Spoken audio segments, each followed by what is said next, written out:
छत्तीसगढ़ सरकार के द्वारा धान की खरीदी का समय 2 दिन बढ़ाए जाने के बाद पूर्व डिप्टी सीएम टीएस सिंहदेव ने धान खरीदी का समय कम से कम 10 दिनों तक बढ़ाने की बात कही। छत्तीसगढ़ में धान की खरीदी के लिए 2 दिनों का समय प्रदेश सरकार ने बढ़ा दिया। ऐसे में धान बेचने से वंचित रह गए किसान अब अपना धान बेच सकेंगे। धान खरीदी को लेकर प्रदेश के मुखिया विष्णुदेव साय ने बताया कि लगभग 140 मीट्रिक टन धान की खरीदी प्रदेश में की गई। देखिए 2.5 महीने तक धान की खरीदी चली है, 15 नवंबर से लेकर 31 जनवरी तक, और लगातार जो एग्रीस्टेक और जो ऐप वगैरह थे सबको खोले गए हैं और प्रयास सरकार का रहा है कि सभी किसान अपना धान बेच लें। और मुझे एग्जैक्ट तो फिगर मालूम नहीं है, लेकिन करीब 140 लाख मीट्रिक टन धान की खरीदी हुई है। और देखते हैं, अगर कुछ अभी जानकारी एकत्र कर रहे हैं, कुछ आवश्यकता होगी तो। इधर धान खरीदी का समय 2 दिन बढ़ाए जाने को लेकर पूर्व डिप्टी सीएम टीएस सिंहदेव ने प्रतिक्रिया दी। उन्होंने कहा कि जिस व्यवस्था से इस बार प्रदेश में धान की खरीदी की गई, उससे दुर्भाग्यपूर्ण कीर्तिमान स्थापित हुआ।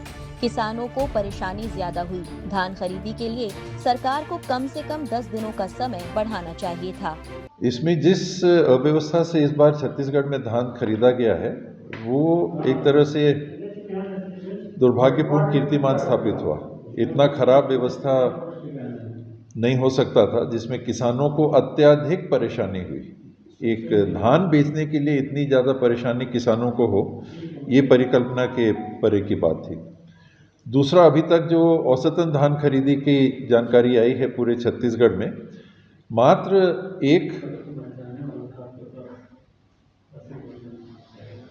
94% ही टारगेट का धान खरीदा गया है और प्रति एकड़ 17.09 क्विंटल ही खरीदा गया, यानी 21 क्विंटल धान हम खरीदेंगे, ये सरकार ने कहा था। और औसतन खरीदी जो छत्तीसगढ़ में हुई है वो मात्र 17 क्विंटल की हुई है, 17.09 की। तो सरकार की मंशा स्पष्ट दिखती है कि वो धान खरीदना ही नहीं चाह रही। और 2 दिन का बढ़ाना, इससे अच्छा तो नहीं बढ़ाते।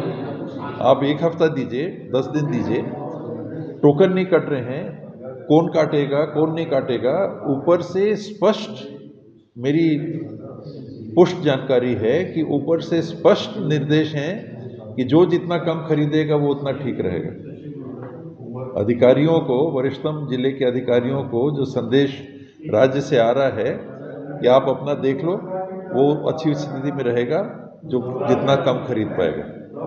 इस मंशा से धान खरीदा जा रहा है।